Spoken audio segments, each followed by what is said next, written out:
بسم اللہ الرحمن الرحیم۔ ماں کا انتظار قسط نمبر 2 اور منگنی کی تاریخ بھی دے دی۔ جب یہ بات مجھے پتہ چلی تو میرے پیروں تلے سے زمین نکل گئی۔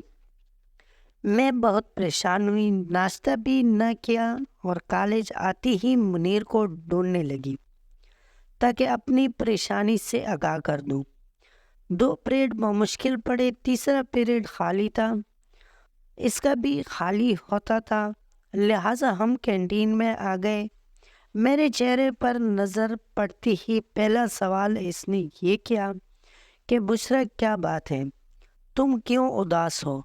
بات میرے منہ سے نہ نکل رہی تھی۔ بڑی مشکل سے بتایا کہ اگلے ماہ منگنی ہونے والی ہے، والد صاحب نے رشتہ طے کر دیا، تم کچھ کرو۔ وہ بھی پریشان ہو گیا، کہنے لگا اگر تم کہتی ہو تو اپنے والدین کو تمہارے گھر بھیج دیتا ہوں اور رشتہ طلب کرنے آ جائیں گے، جیسی بھی ہو میں ان کو راضی کر لوں گا۔ مجھے یقین ہے کہ وہ بے مراد واپس ہوں گے۔ ابو کسی صورت نہیں مانیں گے، انہوں نے اپنے جس رشتہ دار کو زبان دے دی ہے وہ ان کے بچپن کے دوست بھی ہیں، لہٰذا والد صاحب نہیں مانیں گے۔ امی سکی ہوتی تو شاید میرے جذبات کا احساس کرتے، ابو اس سے منوا لیتے، لیکن وہ بھی میرا ساتھ نہیں دے گی۔ تو پھر تم ہی بتاؤ کہ آگے کیا صورت باقی رہ جاتی ہے، تم کیا سوچتی ہو؟ اس نے پوچھا اگر تم والدین کو پسند کو قبول کرتی ہو تو میں ہمیشہ تمہارے راستے سے ہٹ جاتا ہوں، پھر کبھی میں تمہارے راہ میں نہیں آؤں گا۔ میں مر جاؤں گی لیکن تمہارے سوا کسی اور کی دلہن بننا قبول نہیں۔ میں نے روتے ہوئے قطعیت سے کہا پھر تو ایک ہی راستہ ہے کہ ہم کسی بڑے شہر جا کر کورٹ میرج کر لیں اور تم گھر کو خیرباد کہہ دو۔ اگر ایسا کر سکتی ہو تو میں زندگی کی آخری سانسوں تک تمہارا ساتھ نبھانے کو تیار ہوں۔ ٹھیک ہے، میں تمہارا ساتھ دوں گی، تم جب کہو گے میں گھر چھوڑ کر تمہارے ساتھ نکل چلوں گی، لیکن جلد ایسا کرنا ہوگا کیونکہ منگنی کے رسم سے پہلے ہی میں تمہاری ہو جانا چاہتی ہوں اور کسی اور کے نام کی انگوٹھی اپنی انگلی میں نہیں پہننا چاہتی۔ اچھی طرح سوچ لو کیونکہ مجھے تم جب بھی کہو گی تم کو لے چلوں گا۔ میرا گھر چھوڑنے کا مسئلہ اتنا گمبھیر نہیں ہے جتنا کہ تمہارا ہے۔ سوچ لیا کسی کے ساتھ سسک کر جینے سے بہتر ہے تمہارے ساتھ خوشیوں بھری زندگی گزاروں۔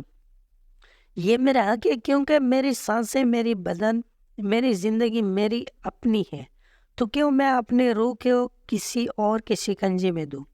صرف دوسروں کی خوشنودی کی خاطر وہ قائل نہ بھی تھا تو میں اس کو قائل کر لیا اور پھر ہم نے کورٹ میرج کا پروگرام بنا لیا۔ دن اور وقت طے ہو گیا۔ اس نے کہا کہ رات کے 2 بجے میں تمہارا انتظار کروں گا، تمہارے گھر کے پیچھے گلی میں آ جاؤں گا۔ جب رات کے 10 بج گئے میں بہت پریشان ہو گئی، سوچ رہی تھی کہ گھر والے سب سو جائیں تو میں کپڑے تبدیل کروں اور بیگ میں تھوڑا سا سامان ضرورت کا اور چند جوڑے کپڑے رکھ لوں۔ 12 بجے تک سب ہی سو گئے، تب میں نے نہا کر کپڑے بدلے، بال خشک کیے، پھر بیگ تیار کیا، بہت آہستہ آہستہ سارے کام کیے کہ کھٹکا نہ ہو اور نہ ہی کسی کو آنکھ کھولے۔ مقرر وقت سے 5 منٹ پہلے بیگ اٹھا کر میں گھر سے نکل آئی، دروازے کی کنڈی بھی نہیں لگائی کہ کھٹکا نہ ہو جائے۔ گھر کا پچھلا دروازہ جو عقب کی طرف کھلتا تھا اس کو کھلا ہی چھوڑ دیا۔ چند قدم آگے آئی تو منیر ایک خالی مکان کی دیوار سے لگا کھڑا تھا۔ اس کو دیکھ کر جان میں جان آ گئی اور وہ بھی مجھے دیکھتے ہی تیزی سے میرے طرف آیا، میرا بیگ ہاتھ میں لے لیا اور تھوڑا سا چلنے کے بعد ہم گلی کے نکٹ پر پہنچے جہاں اس نے گاڑی کھڑی کر رکھی تھی۔ شکر ہے کسی نے نہیں دیکھا، ہم بحفاظت محلے سے نکل کر بڑی سڑک پر آ گئے۔ اب ہمارا رخ لاہور کی طرف تھا۔ رات بھر سفر کے بعد صبح 10 بجے کے قریب ہم اب لاہور پہنچ گئے۔ کافی تھکن ہو رہی تھی، لہٰذا منیر نے گاڑی ایک ہوٹل پر کھڑی کر دی اور ہم نے ہوٹل میں کمرہ کرائے پر لے لیا تھا۔ تاکہ کچھ آرام کر لے۔ منیر نے اپنا شناختی کارڈ جمع کرا دیا تھا۔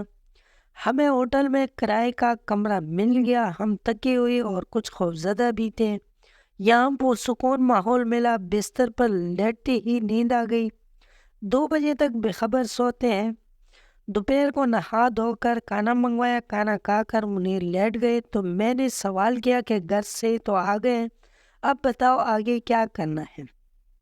کہا تھوڑی دیر سوچنے دو کہ کیا کرنا ہے۔ پہلے نکاح کا انتظام کیا جائے تاکہ ہمارا ساتھ جائز رہے، وہی تو سوچ رہا ہوں۔ یہاں لاہور ہائی کورٹ میں میرا ایک دوست وکالت کرتا ہے، اس کے پاس جاتا ہوں، اس سے بات کر کے پھر تم کو آ کر کورٹ لے جاؤں گا اور نکاح ہوگا۔ گواہوں کا انتظام بھی شاید وہی کر دے گا، لیکن اس سے پہلے ہمیں رہائش کا سوچنا ہے۔ نکاح کے بعد کہاں جائیں گے؟ عمر بھر تو اس ہوٹل میں نہیں رہ سکتے، زیادہ سے زیادہ 1 ہفتہ رہ سکیں گے۔ کوئی مکان کرائے پر تلاش کرنا ہوگا۔ ابھی فوتیر کے پرچے دینے ہیں، یہ سارے مسئلے حل ہو جائیں گے، لیکن والدین کو جب پتہ چلے گا کہ ہم نکل آئے ہیں وہ ہم کو تلاش کریں گے، اس کا کیا ہوگا؟ اس سوال پر منیر نے متفکر ہو کر کہا، ہاں یہ زیادہ سنگین مسئلہ ہے، مجھ پر پولیس کیس بھی بن سکتا ہے اور وہ اغوا کا پرچہ بھی درج کر سکتے ہیں۔ باقی اسٹوری اگلی قسط میں دیکھنے کے لیے ہمارے چینل کو سبسکرائب کر لیں، بیل نوٹیفیکیشن کو آن کر لیں تاکہ اگلا کیس آپ تک بآسانی پہنچے۔ امید ہے آپ لوگوں کو یہ اسٹوری کا کیس پسند آیا ہوگا۔ اگر پسند آیا تو ویڈیو کو لائک کر لیں، کمنٹ میں اپنے رائے کا اظہار ضرور کر لینا۔ اگلی کیس میں پھر انشاءاللہ ملاقات ہوگی، تب تک کے لیے اللہ حافظ۔